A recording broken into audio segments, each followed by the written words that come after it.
Hello Seawolves and welcome back to the show. It's going to be a really interesting one. Today we have 3 races, so we're going to look at the now started Prada Cup, which is of course the precursor to the oncoming America's Cup, where the challenger is going to be identified. We're going to look at the Jules Verne, lots going on in there, getting very tight and interesting. And then of course we're going to look at the Vendée Globe as well, where there's also lots happening. So we have a very full show today, but first let's start where we should, to bring some order to the crazy chaos that is the world right now. Let's not even get into the details of why it's crazy, because it just literally does not belong on this channel at all. We are here to have fun and to enjoy some good sailing stuff and doing some good sailing nerding together. So are we ready, Seawolves of the world? Are we ready? 3, 2, 1, enjoy. Oh, that's a good one. That brings some sense back to this crazy world of ours, no? Let's get right into the America's Cup, or the Prada Cup, I should say, to start with. So for those of you who haven't watched my introduction to the America's Cup special, there is a link below for you later to watch if you're curious, you know, what exactly this whole America's Cup race is about. But suffice it to say, so the America's Cup is a duel between 2 boats, the Defender, that's the winner from last edition, and the Challenger, so it's a 2-boat race. And in the next Prada Cup event, which is, you know, several races between 3 teams right now, one of those teams is going to win this race, and they are going to go on to become the challenger of record, and they will then face off against the Defender, which of course is Team Emirates New Zealand, for the actual good old, grand old mug, I guess, as it's called, the America's Cup. And so yesterday was the first race, and my God, we had a big surprise yesterday, because well, you've all been following the races before with me, and Ineos Team UK, which is, you know, represents the British Royal Yacht Squadron, which was the original creator of the cup, you might say, when it still was the 100-pound cup, even before it became the America's Cup. And in the first kind of Christmas AC75 series, their boat had just lots and lots of problems. They broke down several times, had problems with their hydraulics, with their computer system. Then later in the race, they somehow couldn't get off the foil, so they kept just being very slow, and it just seems like they had made some kind of you know, did something wrong kind of in the setup of the boat, and everybody was very curious to see how, with a few you know, days respite, how they would readjust and kind of regain their confidence and their stride. And we were all very curious to see what they would do yesterday. And oh boy, did Team Ineos surprise by, in one day, beating both the team of American Magic, and not by a little bit, by a little over a minute. So quite a beating, very unexpected for American Magic. And later in the day, as to prove that this was absolutely not a coincidence or fluke or anything like that, they more or less did the same to the Italian challenger of record, Team Luna Rossa, which they gathered a 47-second lead on by the time they hit the finish. So, in short, Ineos absolutely crushed it yesterday, and yeah, power to them. I think they really needed this also, because yeah, I guess, you know, sponsors, investors, everybody was pretty worried. I mean, they were confident, but, you know, something needed to happen, let's say, and it has definitely swayed a lot of opinions and made the race a lot more interesting again, as there was a little bit of a fear of like, oh well, I mean, I guess the UK challenge maybe isn't going to really make it into the race, and it's going to be basically between Luna Rossa and the American team. But it seems that Ineos is not only back, but actually at the head of the pack. So we'll see how today's the second race day. It's not going on yet. It will be later today, about 3 o'clock at night here. But we'll see how the next races go. And it's kind of actually a funny story. When I did the America's Cup special, one of the lines in the voiceover there was about the English team, and of course the fact that they are already for 160 years trying to get this cup and have never been able to win it in 160 years.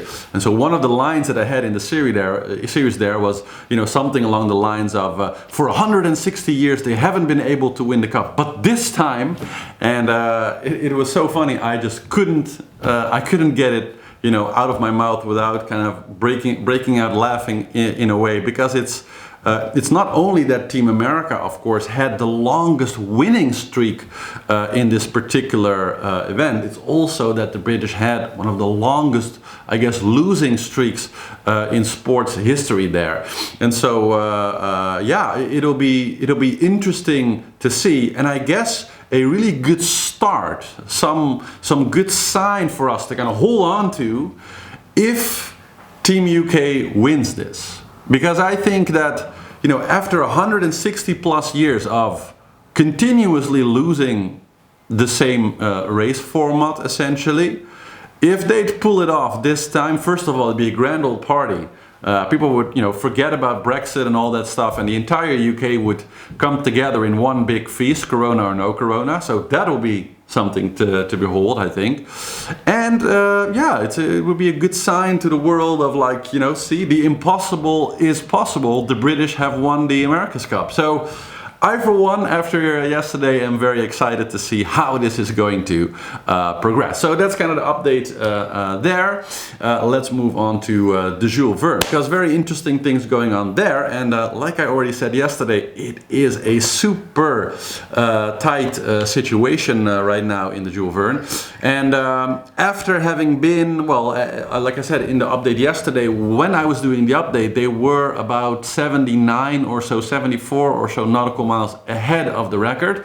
Right now, the Edmund the Rotchild Gitana 17 is actually 45 nautical miles behind the IDEX Sports record. Now, when you look at the map, you can see that it's not exactly that they're behind. They are a little bit more to the south than the original record was.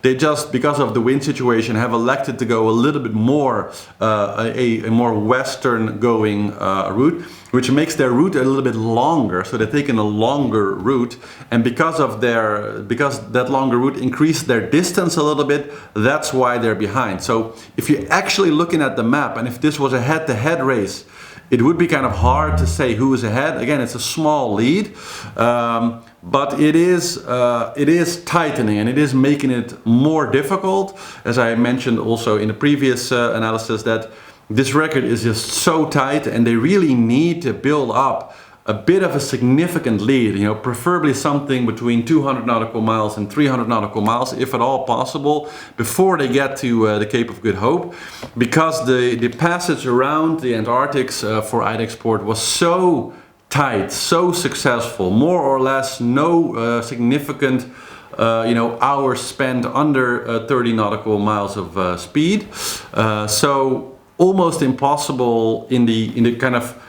very fluent weather conditions that we've seen this year to kind of best that or even keep up with it. So they need a bit of a lead to going into the Southern Ocean in order so that they can fall a little bit back and just inevitably will lose a bit of time on the record in the Southern Ocean, so that they can come out more or less hopefully on an equal footing as they go around Cape Horn. And then if they battle it out, there are a few places here and there where IDEX Sport wasn't doing really optimally in their course, etc., and they might just be able to nick the record. But yeah, right now so far I would say that the race is not lost, but it's getting tighter and tighter, and the space is getting, of course, smaller and smaller for them to really build up that kind of pre-lead. So I don't know exactly what their strategy is, but yeah, we'll have to see how this continues. So that's the update for the Jules Verne. So let's move on to the Vendée Globe, and here we see, also interesting of note, by the way, that Gitana now, as you can see, very close to the position that the Vendée is in. So kind of interesting to see that after 5 days of sailing, they're already quite close.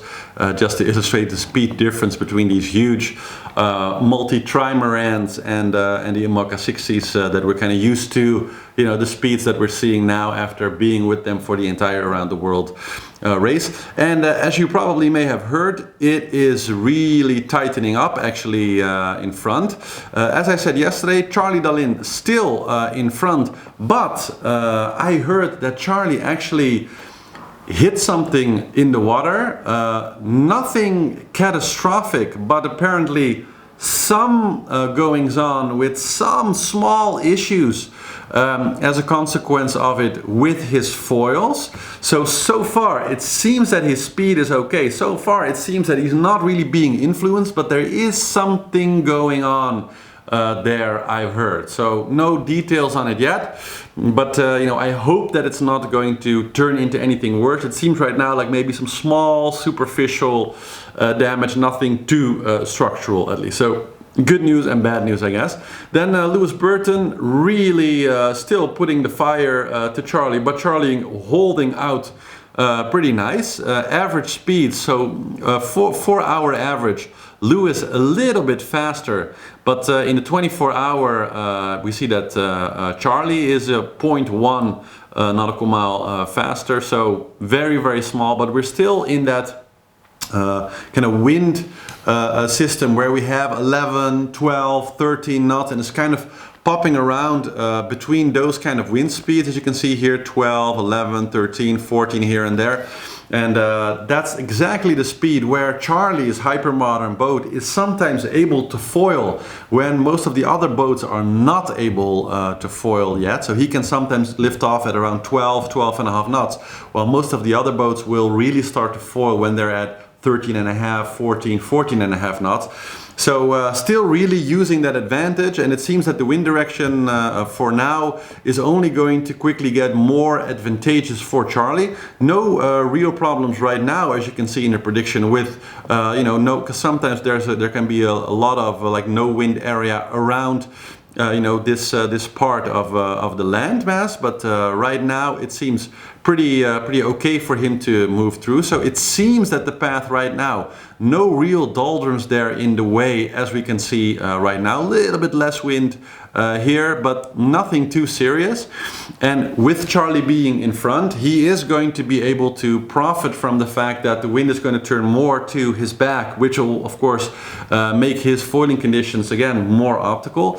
So I think that over the next 24 hours we're probably, if there's no added problems with his foil, like I said, that we're actually going to see Charlie maybe run away a little bit more from the rest of the group, while we see the rest more or less doing the same speeds, because there's no other boats there that can really match Charlie in that sense. It might have been linked out, but he has his foil completely pulled in as he damaged him, so he can't really you know, he's still slightly handicapped, let's say, in his boat, Thomas Rouillant. So that's kind of hard. Otherwise, he might have been the one to match him. And so the one other boat that is really close to that speed, although Boris himself, if you saw the video yesterday, you know, told about the fact that you know, a PVA is sometimes foiling a little bit faster than he is Boris Herman. And so he immediately raised up from 6th position to 3rd over the last 24 hours. So I'm sure that there are a lot of German Seawolf fans also who are Boris fans who are watching. So congratulations to all of you for seeing Mr. Herman get into 3rd position. And who knows, might be really cool, right? If he actually stays there, or even you know, gains on Lewis, or even, you know, gets into 1st position at some point. A week, we almost sail a week like this. The wind always comes from the right side. From the, we call it starboard tack. And gradual change, very gradual change. So I expect in the next 12 hours the wind to shift 10-15 degrees, which would mean from a wind angle which is now 70 to 90, 75 now, 70 to 75 to 90. Is that better? I'm not 100% sure. I think a bit, because with the 70 angle we are bouncing quite a bit over the waves. It is rough. It's not comfortable. Is it fun? Well, yeah. It is fun if you are sailing along the Brittany coast and no high stakes, then you are worry free, worry less. If you know me, I always worry if there's anything to worry about, and so asking the boat to sail like this, it's a bit of load everywhere. I don't know how tired, if there's any tiredness in any gear that I can't see. But well, we will never know if we don't. If we don't sail like this, there's no choice. I feel like now is the time to use its potential. And if it wants to fail, then it fails. Nothing I can do about it.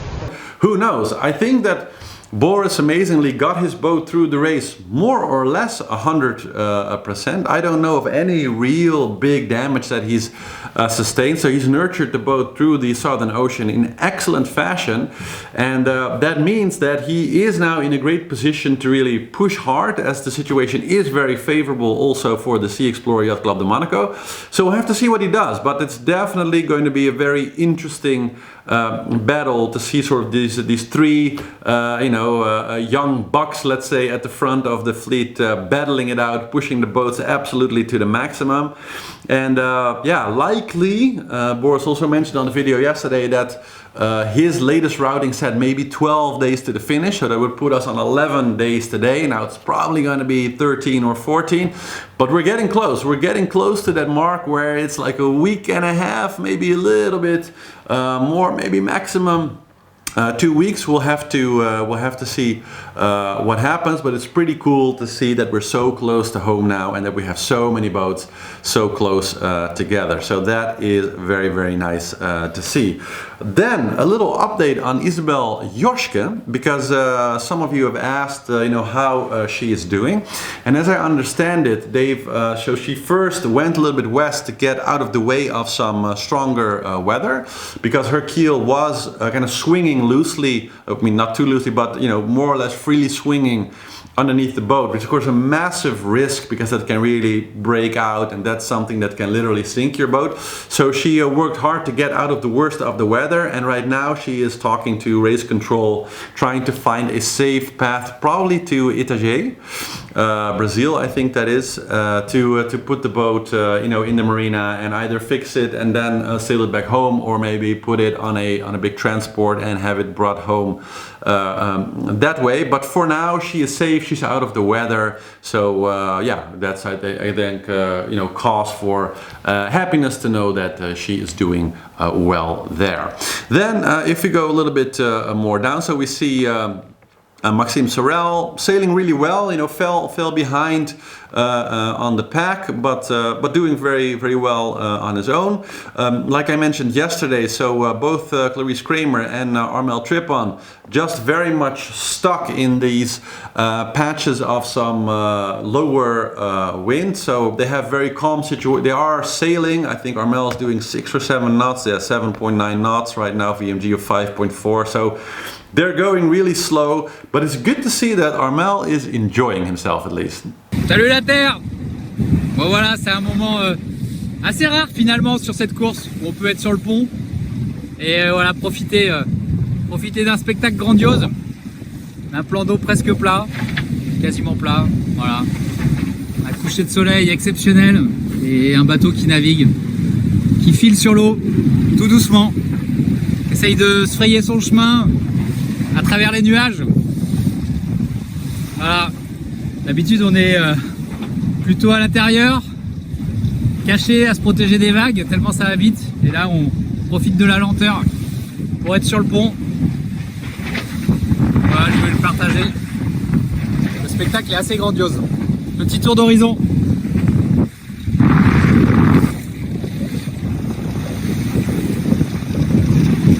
Alors on slalom à travers les nuages et les grains. C'est assez sympa. Essayer de se frayer sa route.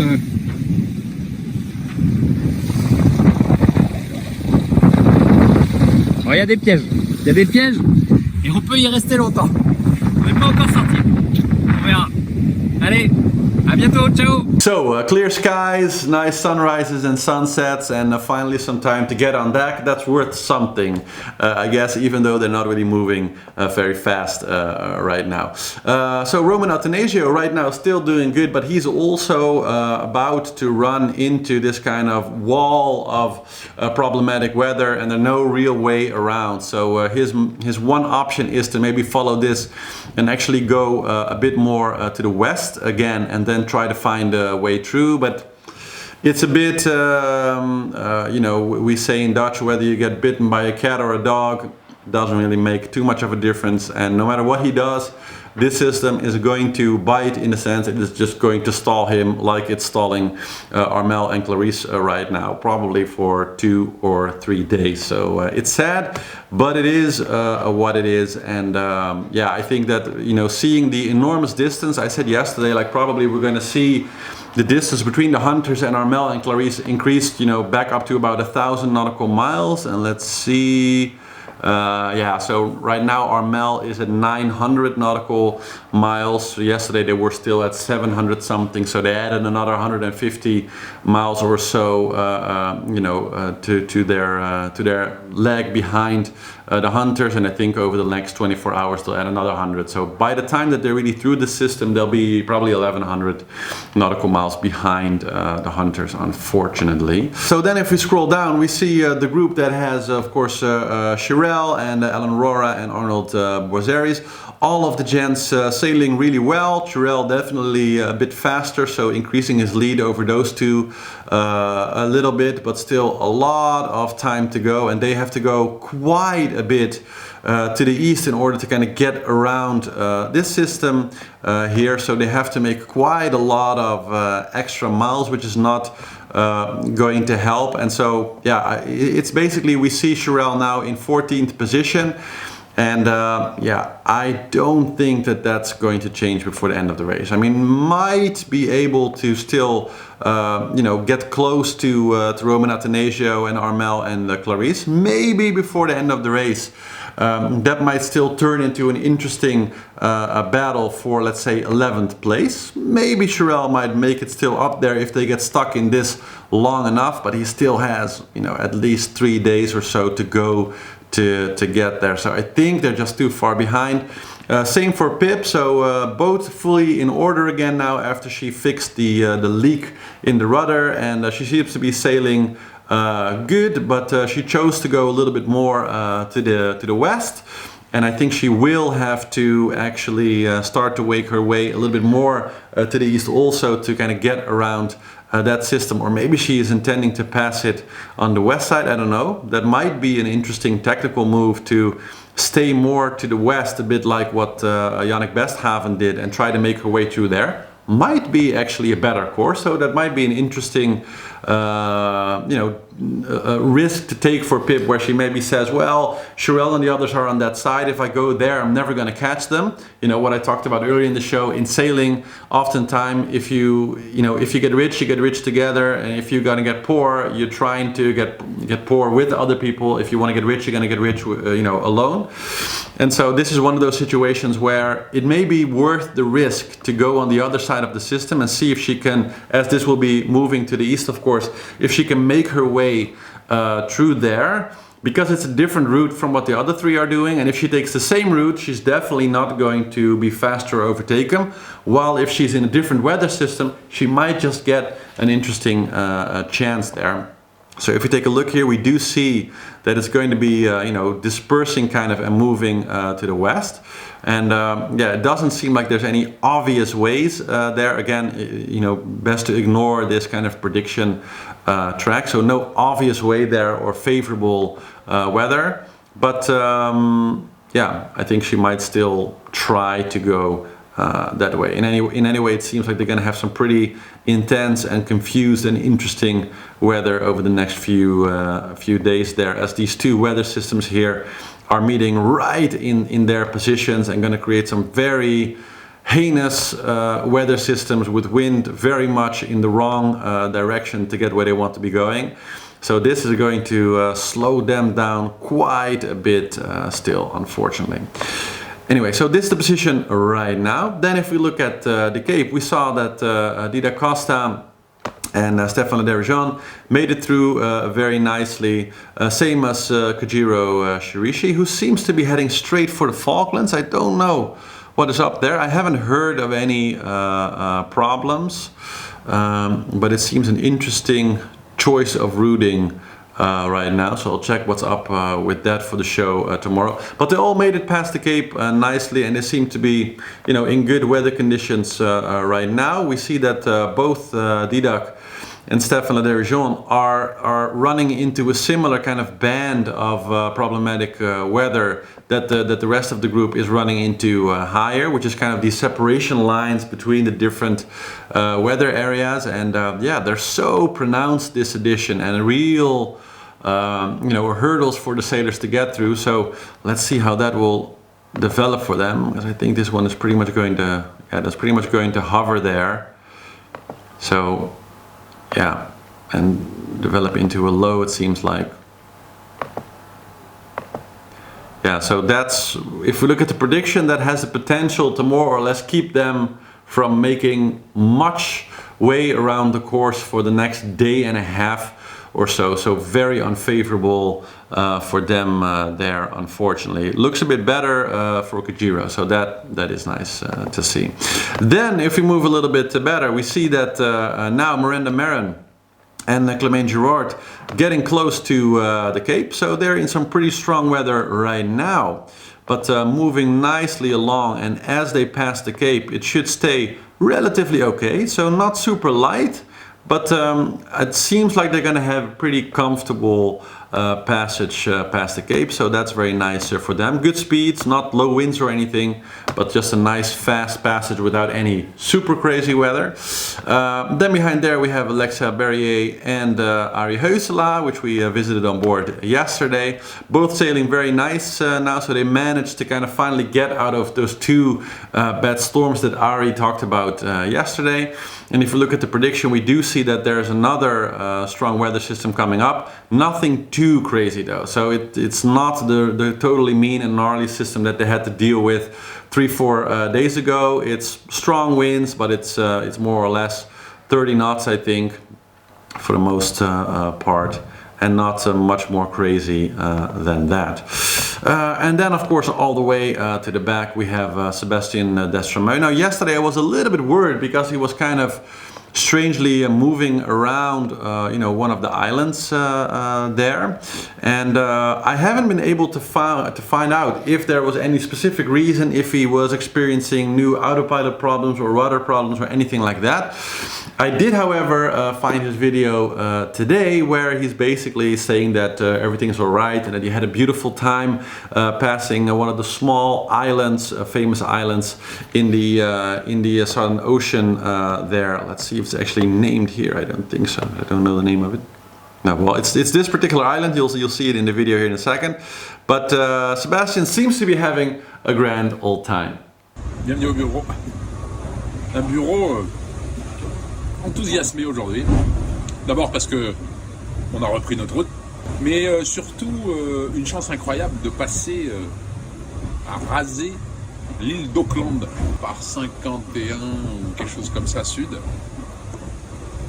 Et sur cette île, il s'est passé quelque chose d'incroyable. Début janvier 1864, le Grafton est drossé à la côte dans une baie de l'île d'Auckland. So some of you were a bit worried about what was going on there, but it seems that he's doing absolutely fine, and you know, sailing not too fast, but just making his way, and fully determined to make it to the end of the race, as he's you know, past New Zealand now, really off into the Southern Ocean. So he's made the choice to go for it, and yeah, we'll see how it goes. And interesting to see that, you know, the last one in the race now, just passing New Zealand and only now entering the Southern Ocean, while the number one now actually you know, passing Brazil and on the way up to the doldrums already. So if we look at total miles, we see that Sebastian right now 7,426 nautical miles still behind Apivia right now. So just goes to show the incredible difference, right? That we have this pack of boats that are so close huddled together, literally within about 200 nautical miles from each other. We have boat 1 till 7, so very interesting. And then within 400 miles we have 1 to 9, so absolutely crazy competitive. While at the same time we see that all the damage and the weather and bad luck and all those other factors have basically spread out all the other boats over a distance of over 7,000 miles, which let's be fair, is almost halfway around the world in distance that they're spread apart. So that's a very interesting spread actually, and I'm very much looking forward to by the end of the race. We have a lot of data from several of the different boats, like the dashboard that I showed you guys a few episodes earlier, that one of the Sea Wolves made for the Sea Explorer Yacht Club de Monaco, where we visually can look at all the data like heeling, speeds, wind speed, and all these different things.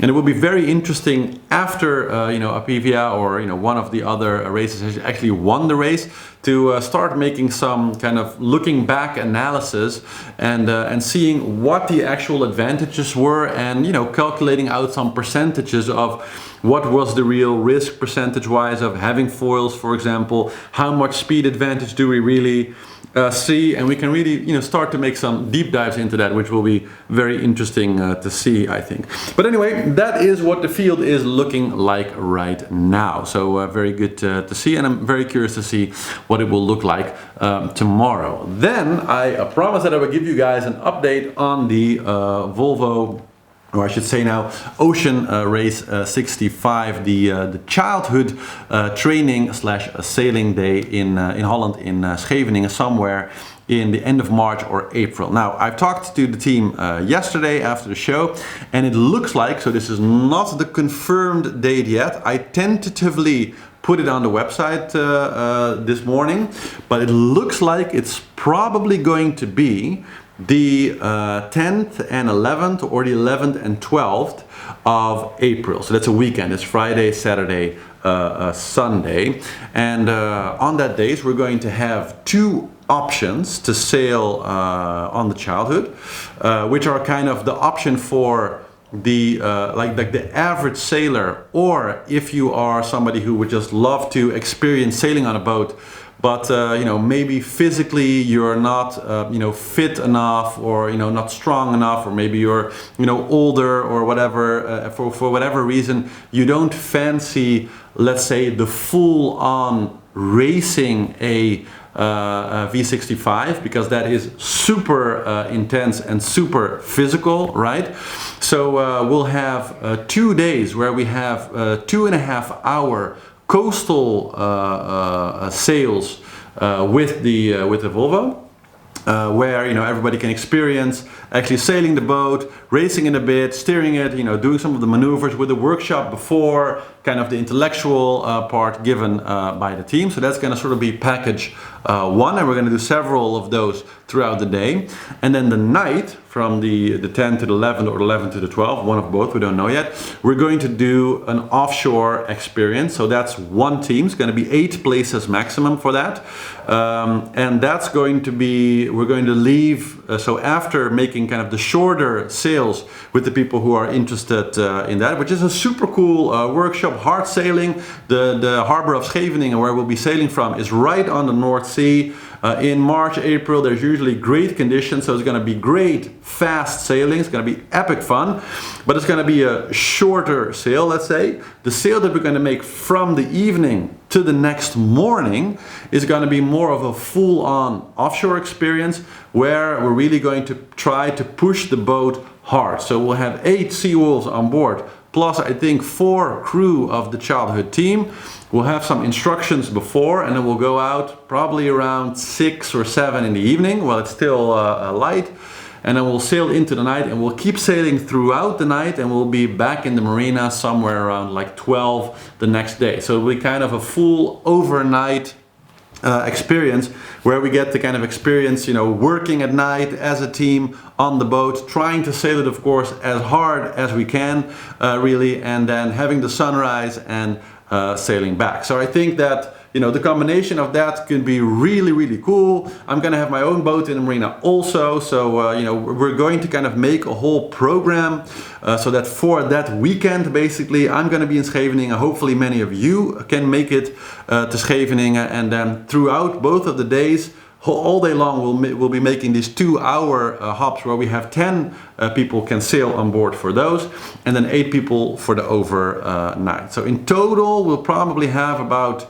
50 places throughout the 2 days for doing the 2.5-hour sailing experience on the Childhood, and we'll have 8 in total for the full-on offshore training, let's say. Now the prices for those are also different. I'm still working on those, so I'll announce those tomorrow on the website. And obviously the entire event is based on if everything works with the corona rules and everything. We know that right now the corona rules in Holland would allow us to do this. There are of course some precautions that we need to do and everything. But even now, that would be allowed under the right circumstances. We're hoping that by April things will ease up and it will be a little bit more easier. We'll have to see. If we can't make it then, I will try to move it, you know, 3 or 4 weeks up. So we'll get into those kind of details tomorrow on the show. But anyway, that's what I'm trying to organize. So it will literally be kind of like a first Seawolf meetup thing in Scheveningen in Holland around the weekend of 10, 11, 12 of April. So that's very good to know, I guess, and I really hope that a lot of you will join in. I think I already got something like 70 or 100 responses from you, from people who are really interested. If we have more people who want to do the experience, then we actually have spots. I might try to add on another day to make it possible. But of course, I don't know how that's all going to work with the schedule. So it's all in motion right now, but that's what I can tell you about it right now. And I hope that tomorrow we'll have the finalized package, which also includes kind of what clothes and stuff you have to bring and what different things that the team provides, and a little bit more details on what to actually be to do on the day, some hotel options. I'm looking at all these different things to kind of make it relatively easy for everybody to you know, get ready for this, maybe book it, and then you know, maybe use tickets that are movable. Well, we'll get into all those details tomorrow. But I'm really very excited for this event. Really excited to, you know, meet some of you watchers and many of the people who are sending me emails every day with, you know, different tips and all this type of things. So I'm really looking forward to it. This can be something really cool to do all together. And so that's it for the show today. Thank you all Seawolves very much for watching. Please make sure to give the video a thumbs up if you like the Seawolves content. And if you haven't subscribed yet, I think right now we're at like 19,925 subscribers or something. So we need like 60 or 70 more to reach 20,000 subscribers. So can you help me out, people? Can you help me out by subscribing and hitting that notification bell, and let's try to you know, hit 20,000 in the next 24 hours and have a nice party to announce tomorrow, or perhaps the day after, but I guess we will see. So that's it for today. For all the other information, of course, go to seawolvestv.com, and have all a very beautiful day, and I'll catch you tomorrow with another cup of something delicious, of course, in the amazing Seawolf mug. I'll see you tomorrow. Ciao!